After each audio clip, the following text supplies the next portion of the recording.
Giovani di Milano, trasmissione Oltre la Notizia, con in studio questa sera il grande uomo del vieni a stirare e non a firmare, stirare, Stefano Bonizzi. Sarà il mio prossimo lavoro. Buonasera a tutti. Quindi se avete delle camicie o quant'altro, a Milano c'è un ottimo stiratore di... Anche Sì, camicie sì. o le camicie? No, le camicie no. Ok, quindi stiri solo tutto. Magliette, jeans, felpe, biancheria, biancheria, tutto. Ok, tutto quello stiri tutto. Tra l'altro oggi mi sono trovato, poi chiudiamo la parentesi, sì, che è abbastanza tragica, con un calzino blu e un calzino marrone. Ecco, in più. Quindi non so se il blu è diventato marrone o il marrone è diventato blu. Perché tu hai dei calzini marroni? Sì, ho anche dei calzini marroni. Solo marroni o solo blu? Ma esistono dei calzini marroni? Sì. Io no. Scusate, sono un attimino scioccato da questa notizia. Noi Radical Chic di Milano portiamo i calzini marroni. Scusate se qualcuno di voi a casa li ha, io non avevo mai sentito di calzini marroni, solo blu o neri, oppure fantasia e bianchi per chi piace mettere i calzini bianchi con l'infradito, come i crucchi quando vengono al mare. Passiamo da una notizia brutta, cioè io che stiro. Esatto, ma sì, un attimo, perché qua già, solo per fare i fessi, mi sono dimenticato 3 cose importantissime. I numeri per intervenire: 0266 20 35 29, gli sms 346 64 27 756, oppure su Facebook Gabriele Luigi Abbiati, chiedetemi l'amicizia, sarò ben felice di darvela, così possiamo commentare in diretta le notizie che abbiamo preparato per voi questa settimana. Poi se volete anche aggiungerci, solo per il piacere di avere 2 scemi tra gli amici di Facebook, l'altro è Stefano Bonizzi anche su Twitter. Tu hai capito come c'hai su Twitter tu? Perché io sono sicuro. Stefano Bonizzi, come me che ho Gabriele Abbiati. Bravo. Per cui ci siamo, tutto a posto. Se volete poi durante la settimana magari qualche notizia passa anche sulla pagina Oltre la Notizia che abbiamo aperto, però vabbè, è ancora in via di lancio. Possono rivedersi antre la puntata di oggi. È vero che poi Bene. No, io non. Cioè, avrebbero il gusto dell'orrido, però. Cioè, già sentirci mezz'ora, tre venerdì sera. Tolgono il video, tengono l'audio. Ecco. Ma anche, cioè, è uguale. È uguale lo stesso. Esatto, è una tragedia greca lo stesso. Va bene, intanto ho aperto Facebook, io inizierei subito con questa chicca, che però non è una notizia tanto nascosta, però abbastanza succolenta. Sì. Promozioni in banca per il padre del ministro Boschi e l'effetto Renzi. Così scrive Libero l'8 maggio. L'uomo consigliere della Banca Etruria è stato eletto vicepresidente dello stesso istituto. Apriti cielo sul web dopo il tweet di Donzelli di Fratelli d'Italia. Sono numerosi quelli che parlano di effetto Renzi. È tutta colpa o merito appunto di Giovanni Donzelli di Fratelli d'Italia. Se è scoppiato un nuovo caso che non riguarda direttamente il ministro per le riforme Maria Elena Boschi, ma suo padre. L'uomo consigliere della Banca Etruria è stato eletto vicepresidente dello stesso istituto. Apriti cielo, sul web dopo i tweet sono numerosi quelli che parlano appunto di effetto Renzi. Libero parla di una serie di insinuazioni sul potere che stanno conquistando gli esponenti del cosiddetto giglio magico dell'ex sindaco di Firenze diventato premier. Dagospia aggiunge: Banca Etruria che ha opportunamente e tempestivamente appena promosso Pierluigi Boschi vicepresidente, avrà presto attenzioni più comprensive dalla Banca d'Italia, che in attesa di passare la mano alla BCE in fatto di vigilanza bancaria sta facendo la voce grossa con tutte le popolari per fare bella figura con chi li rimpiazzerà. Critiche secondo molti pretestuose, perché la carriera di Papa Boschi è di gran livello. Dirigente della Coldiretti in Valdarno, presidente della Confcooperative d'Arezzo dal 2004 al 2010, era già appunto nel consiglio di amministrazione di Banca Etruria. Bene, io ti chiudo con l'articolo del giorno riguardante sempre il giglio magico. Chiude con una vera e propria leopoldizzazione delle controllate statali, perché c'è tutta la lista dei nomi di chi è stato messo grazie non si può dire, però al giglio magico. Sul giorno c'è scritto. Sì, e si giura che sia solo l'inizio, c'è da preoccuparsi. Abbastanza, sì. Direi abbastanza. Sì. Cosa facciamo? Passiamo subito agli amici dell'ex ministro o passiamo a quello che combina il 5 Stelle in Friuli? Quello che combina il 5 Stelle in Friuli, che mentre in Veneto si pensa all'indipendenza, in Lombardia pure, esatto, o almeno a una regione a statuto speciale, in Friuli approvata mozione per introdurre lo ius soli in Italia. Per chi non lo sapesse, la differenza tra ius soli e ius sanguinis, spero di averlo pronunciato bene perché di latino non capisco assolutamente niente, è proprio la differenza di un cittadino che diventa cittadino appunto dello Stato in cui risiede dalla nascita oppure dal compimento del 18° anno di età, perché si è legati alla cittadinanza dei genitori. Ad oggi in Italia è così, chi arriva con i barconi e poi partorisce, ha dei figli qui fino al compimento del 18° anno, quei figli non potranno avere la cittadinanza. Invece con questo escamotage si passerebbe appunto a dare immediatamente la cittadinanza, con tutti i problemi che secondo me e anche secondo il buon Roberto Calderoli ne conseguirebbero, ovvero i ragazzini potrebbero arrivare donne incinte aiose e poi via di ricongiungimenti, essendo uno cittadino italiano poi si parte con il ricongiungimento, a quel punto altro che reato di clandestinità. Andiamo in un bunker, ci chiudiamo dentro e speriamo di sopravviverne. Leggo la notizia: il Consiglio regionale ha preso in esame e approvato sì di PD, SEL e CIT e no di AR e Lega Nord, Forza Italia, NCD e Misto invece sono usciti dall'aula, una mozione del gruppo PD, primo firmatario Codega e illustrata da Armando Zecchinon, che auspica che il Parlamento prenda in considerazione le numerose proposte che sono state depositate e quindi approvi la riforma delle norme sulla cittadinanza italiana, introducendo anche nel nostro paese il principio dello ius soli.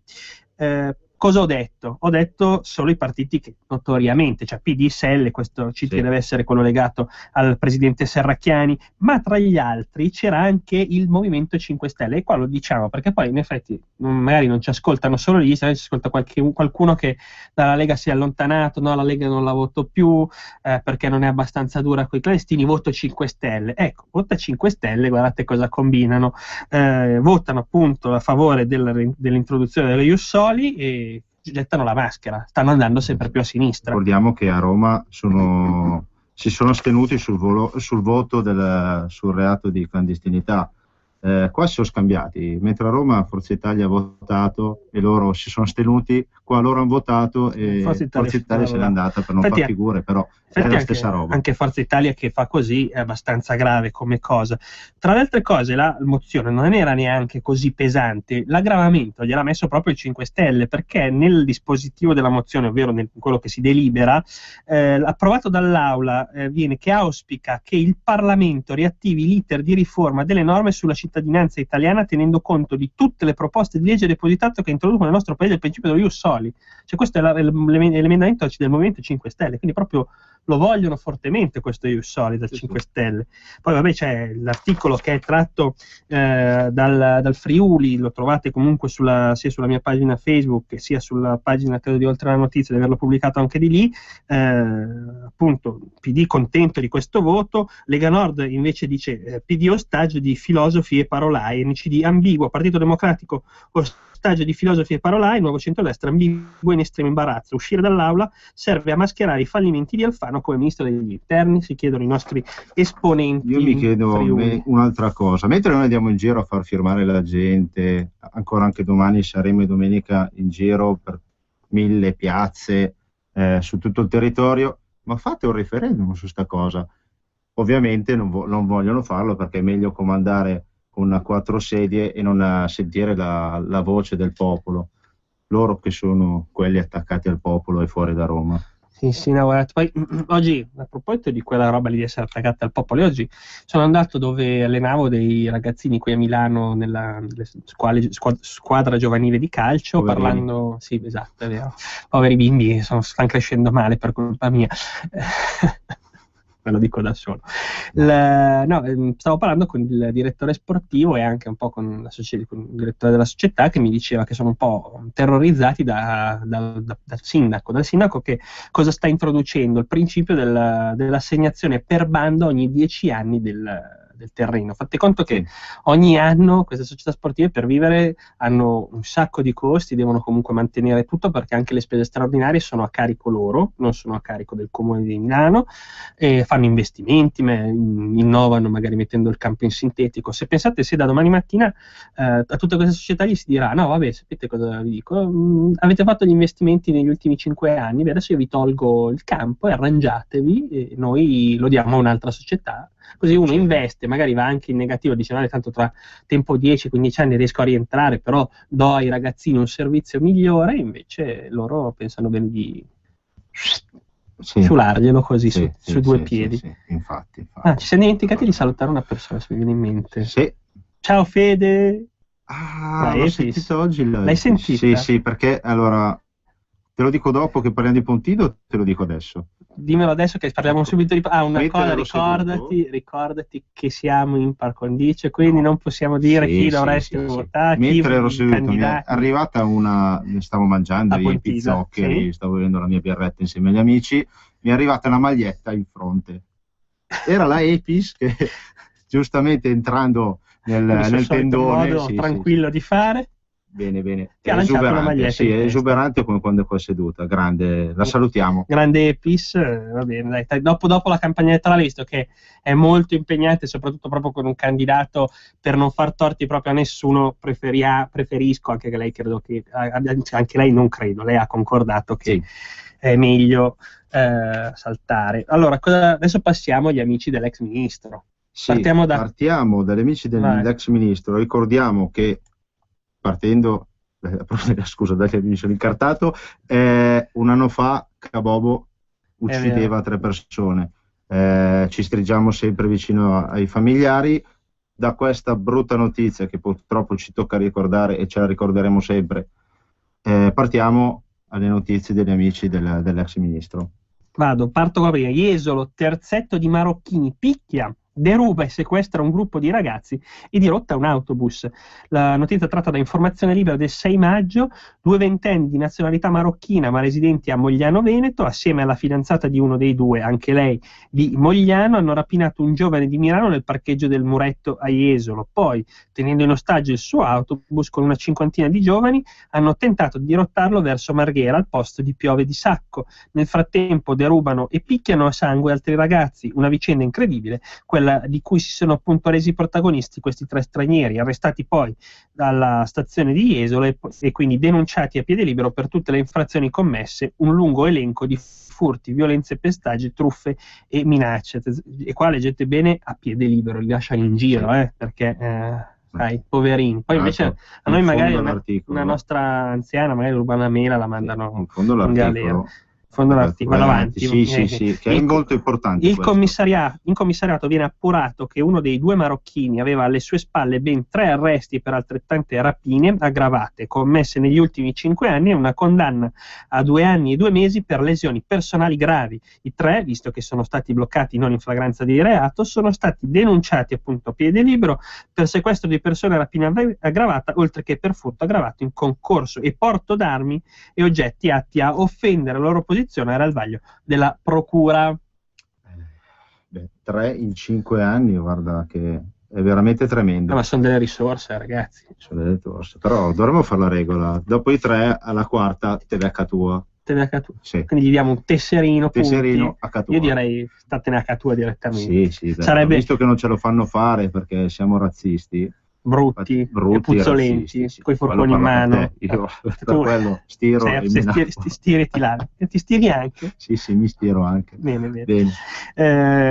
Milano, questa è di oggi, acchiappati dei ragazzini, rubavano nelle macchinette dei biglietti ATM incastrati da cappello vistoso. La notizia tratta da Milano Today. La banda agiva nottetempo, danni all'azienda per 200.000 euro, uno dei 4 incastrato dal cappello con orecchie a pompon. 4 giovani sono stati arrestati per aver forzato 16 distributrici automatiche di biglietti dell'ATM nelle stazioni della metropolitana. Il frutto delle loro azioni è stato di oltre 20.000 euro in contanti rubati, ma per l'azienda dei trasporti il danno ammonta a qualcosa come 200.000 euro, quindi 10 volte tanto. I malviventi forzavano nottetempo gli ingressi nelle stazioni e poi, con un piede di porco, spaccavano le macchinette e razziavano il contante che vi era contenuto, ma uno dei 4 ha commesso un errore. Talvolta ha indossato un vistoso cappello con orecchie a pompon, visibile nei filmati di videosorveglianza che gli è stato trovato in casa nel corso di una perquisizione. Qui è andata bene al primo vero padrone di quel cappello con i pompon, perché ha rischiato di trovarsi i carabinieri a casa, perché magari si era fatto qualche selfie con i pompon tempo dietro quando era ancora suo quel cappello. Prima che glielo rubassi. Qua non lo dice, però sono moldavi e bosniaci, giusto? Sì. Perché l'avevo tratto da un'altra notizia, qua me la sono evidentemente, questa notizia qua di Milano Today non lo riporta, perché giustamente Milano Today quando pubblica le notizie dice sempre chi commette il reato, e regolarmente qualche radical chic gli dà dei razzisti. E non è colpa di Milano Today che riporta le notizie se tutti quelli che fanno i reati, l'80% sono extracomunitari o comunque stranieri, e loro sono costretti a riportarlo. Qualcuno mi ha anche detto, ma perché non dicono quando è stato un italiano è un italiano? Vabbè, ma siccome specificano quando non è un italiano, si sa che è un italiano, no? Quando non l'ha fatto. Poi. Diciamo chiudere il cerchio, cioè, meno sono che delinquono, meglio è. Questi arrivano da fuori. Comunque, tornando alla storia del razzismo, che a noi allora noi manifestiamo e quindi dicono siete razzisti e quant'altro, e mettono sempre davanti persone di colore. Allora, chi delinque e quello che è lo straniero è bianco come nero. Infatti adesso abbiamo avuto questi che sono dell'est dell'Europa, e adesso ne abbiamo un'altra notizia di una bosniaca che è dell'est dell'Europa. Sì, che non è giusto quello che dicono il marocchino o quant'altro. Esatto. Questa è dai, te la lascio leggere a te, che dopo ne ho preparata una al momento sulla quale tu non sai. Allora, fonte Imola Oggi, bene, 9 maggio, ieri mattina la 36enne bosniaca che il dicembre scorso aveva fatto strage di gomme a Campo di Marte è stata fermata dai carabinieri a stazione di Pontassieve dopo un atto vandalico verificatosi poco distante. La donna fa strage di gomme a Campo di Marte. 20 macchine più o meno sono state non distrutte, però almeno sono trovati con le gomme tagliate. La straniera è stata fermata dopo alcune segnalazioni di dipendenti di uffici e ditte di via Lisbona per una ventina di auto, appunto, a cui avevano forato i pneumatici, che l'avevano notata una donna corrispondente alla sua descrizione poco prima girarsi con fare sospetto e accovacciarsi accanto alle vetture in sosta. Non aveva perso le chiavi, stava bucando le ruote. La 36enne è stata rintracciata dai militari della stazione ferroviaria del comune di Val di Sieve. Nella borsetta una forbicina da manicure, strumento compatibile con i fori trovati sulle gomme delle auto parcheggiate. Per questo è stata denunciata ed anche lei è stata di libertà. Comunque, anche questo è sempre della catena, cioè lo riporta Imola Oggi, sì. Però è sempre della catena Today, da Firenze Today. Today. Infatti, tra l'altro non l'ho detto all'inizio, no, ok, quello l'ho detto, che era di Libero, io ci tengo sempre a citare le fonti da dove prendiamo le nostre notizie. Questo lo prendo da Milano Today al volo, l'ho chiappato perché in effetti non l'avevo messo tra le notizie da oltre la notizia, che come sapete sono quelle un po' lasciate in disparte, perché comunque è stato fatto abbastanza clamore con questa notizia, però mi sembra giusto, visto che stiamo parlando di brave persone, amici della ministra o dell'ex ministra, oppure risorse per il paese. Ladri d'appartamento fanno anche 5 colpi al giorno, arrestate 5 giovani, la banda è stata smantellata dai carabinieri. La notizia è stata presa da Milano Today, appunto, del 7 maggio 2014. L'indagine inizia nella primavera del 2013 a dare il là ai detective dei carabinieri della compagnia di Vimercate e il ritrovamento nei pressi di un campo rom tra le campagne di merce furtiva. Da lì partono i pedinamenti e le intercettazioni che portano dapprima all'arresto in flagranza di reato di 3 nomadi a maggio 2013 e poi all'arresto di 5 giovani rom il mercoledì 7 maggio 2014. La banda sgominata si occupava esclusivamente di furti in abitazione, topi appartamento appunto, come vengono chiamati solitamente, che erano in grado di compiere addirittura 5 colpi al giorno e agivano in 4 diverse province della Lombardia, Monza, Brescia, Bergamo e Milano. I protagonisti sono tutti soggetti già noti alle forze dell'ordine, e qua ritorniamo prima, sempre a piede libero, perché mai noi tenerla in galera questa gente qua, mai un rispedirla al loro paese, no, ce la teniamo qua in giro a fare quel cavolo che gli pare. E sono stato buono, l'altra sera che non c'eri tu ho tirato giù un paio di parolacce. Vabbè, ho detto cavolo. Esatto, residenti per lo più in piccoli campi nomadi tra Monza e Milano, ma in grado di dileguarsi come nessuno per tenere lontano da loro ogni sospetto. Avevano imparato ad avere una serie di accorgimenti da veri professionisti. Per compiere i loro movimenti si servivano di veicoli intestati a prestanome. Questo consentiva loro di non avere mai problemi in caso di controllo. Le auto in loro possesso, una ventina, venivano sempre parcheggiate in grossi posteggi nei comuni limitrofi ai campi, così come i bottini delle loro scorribande e gli attrezzi da scasso non venivano mai portati in casa propria, ma tenuti appunto in queste auto. Nelle vetture avveniva anche lo scambio con i ricettatori, sempre persone vicine ai campi rom. Questi ultimi poi poi rivendevano la merce. Che belle risorse che ci siamo portati in casa. Perché fargli le casette? Gli compriamo una bella logistica, facciamo prima. Almeno è fuori dalla città. Ci liberiamo almeno dal centro o dalla prima periferia. Vanno in giro. Leggiamo l'ultima notizia, poi passiamo invece a quella succulenta che ci siamo tenuti per la fine. Belluno, altri immigrati in arrivo, ma facciamo sempre più fatica con questi numeri, diventa difficile. 450 profughi da sistemare appena arrivati sul suolo italiano. Gli immigrati alloggeranno temporaneamente ad Orzes, come gli ultimi 15 arrivati all'inizio del mese. Il gruppo CEIS, Centro Italiano di Solidarietà di Belluno, ha reso disponibile per accogliere gli immigrati le sue strutture, dove dovrebbero essere trasferiti a giorni. 20 rifugiati destinati agli alloggi di Belluno e altri 140 comunque in arrivo nel Veneto. È stato annunciato dal prefetto di Belluno, Giacomo Barbato. Finora i rifugiati sono circa 120 a Belluno, che si stanno impegnando partecipando alle attività di integrazione proposte dalle cooperative.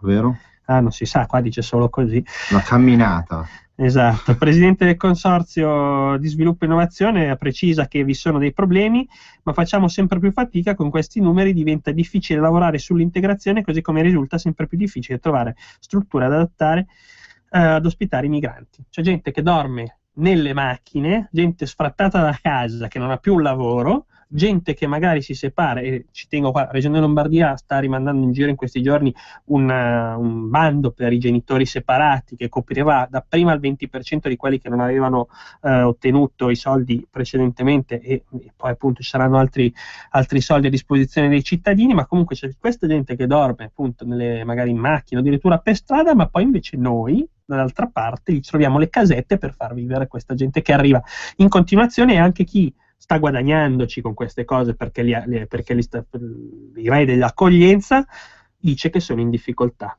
Ma i bandi per i genitori separati, la proposta è stata di PD o di Movimento 5 Stelle? Assolutamente no. A me sembra che sia stata fatta dalla Lega.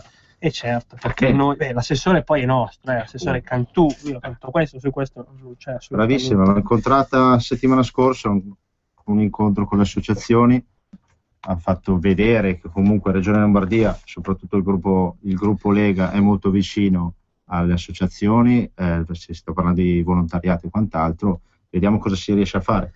Io non mi ricordo se c'eri tu o meno, io nella trasmissione abbiamo addirittura una volta chiamato il buon Fabio Rolfi, che sta seguendo la problematica appunto in Regione Lombardia nella parte consiglio, perché appunto la parte dell'assessore c'è della Lega, è stata approvata in commissione finalmente la legge per i genitori separati settimana scorsa, quindi andrà in aula e diventerà presto legge, e quindi oltre ai bandi dell'assessorato ci saranno anche norme a tutelare i genitori separati, quindi diciamo che la Lega si sta battendo tanto, e mi ricordo appunto Fabio che per 10 minuti ci ha spiegato per filo e per segno, magari più avanti lo rinviteremo. L'ultimissima notizia, che ci eravamo tenuti come più succulenti di tutte, la lascio leggere a te, prenderla dall'ANSA, ma poi riprendo 3 o 4 parole di Enrico Lagattolla dal giornale, che è stato... È lunga, però leggi il fatto. Ecco, bene. Allora, l'ANSA scrive: una cupola per l'Expo, arrestati Paris e il signor Greganti. A distanza di poco più di un mese dall'arresto di Antonio Rognoni, ex DG di Infrastrutture Lombarde, società coinvolta nella realizzazione di più importanti opere pubbliche lombarde, un vero e proprio terremoto giudiziario si è abbattuto grazie a tutti questi gruppi. E tutta gente, ex DC, ex PSI, Forza Italia, a parte predominante, diciamolo chiaramente, ex PC e ex DC che è UDC adesso, perché chi c'è dentro lì adesso 20 anni di mani pulite di nascosto. Esatto, 20 anni di mani pulite. Queste persone sono rimaste qui, ricordiamo il compagno Greganti, chi fu, perché noi siamo giovani, magari c'è un po' di meno in effetti, però forse non te lo ricordi, perché non è che a 5, 6, 7 anni potevamo interessarci già di politica.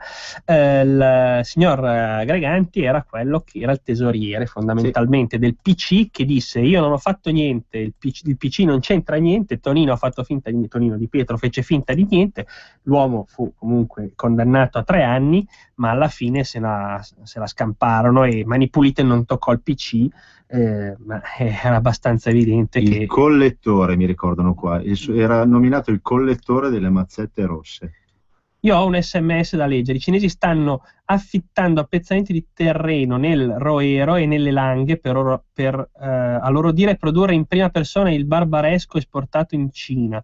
Quando poi avranno selezionato geneticamente le viti, producendole in Cina e facendo il Barolo e il barbaresco là con un nome Italian sounding, allora piangeremo. Quando è che Abdul dici... Oh, ma no, scusate, no. Quando è che i padani si fanno furbi, Micchi? Allora, sì. Quando Ok, va bene, Questa però io ho era notato un una cosa dei cinesi. Allora, quelli che sono i prodotti tipici italiani li fanno gli italiani, e chi ha provato a farli all'estero, ricordiamo anche il grane e quant'altro, comunque non è la stessa cosa, soprattutto il vino. Io che comunque sono un po' un cultore del vino, quindi mi becca proprio al momento giusto, è dato dalla terra, dalle piante che ci sono attorno, dalle botti e quant'altro, il gusto finale del vino. Quindi va bene, si piantino pure l'uva, ma tanto non riusciranno. Vado in chiusura, ritorniamo sulla storia di Greganti, perché quelle 2 o 3 parole sono da leggere, perché Greganti, attenzione, il signore, cioè i giornalisti oggi, no, hanno tirato in mezzo alla Lega, hanno tirato in mezzo, ma hanno tirato dentro di tutto, tranne che parlare veramente di Greganti, che vi dicevo chi era, stavo dicendo chi fosse questo personaggio, ma appunto il giornale si è permesso di dire la verità. Bisogna parlarne a primo, perché il comune è di sinistra, il comune di Milano. La logica non fa una grinza. Nel maggio dell'anno scorso l'ex parlamentare DC Gian Stefano Frigerio e il politico leader dell'UDC Cattozzo, arrestati ieri, parlano al telefono degli appalti di Expo, un eventone nel quale ragionano i due. Palazzo Marino e il commissario Giuseppe Sala giocano un ruolo di grande rilievo, e così Frigerio e Cattozzo viene in mente di Primo Greganti, il compagno G, insomma l'uomo a sinistra per definizione. Quindi ragazzi, qua la sinistra è un po' zitta, però i giornali stanno cercando di far passare una storia che non è quella. Qua c'è di mezzo il signor Greganti. Io devo salutare tutti, ringrazio voi, ringrazio Stefano, ringrazio il buon Giulio Cesare in regia. Vi ricordo Gabriele Luigi Abbiati o Stefano Bonizzi, se volete aggiungerci su Facebook. Ci sentiamo venerdì prossimo, grazie ancora e buona Padania. Buona Padania. Avete ascoltato Giovani Padani. Per una casa sicura, nel rispetto dell'ambiente e con prodotti di alta qualità.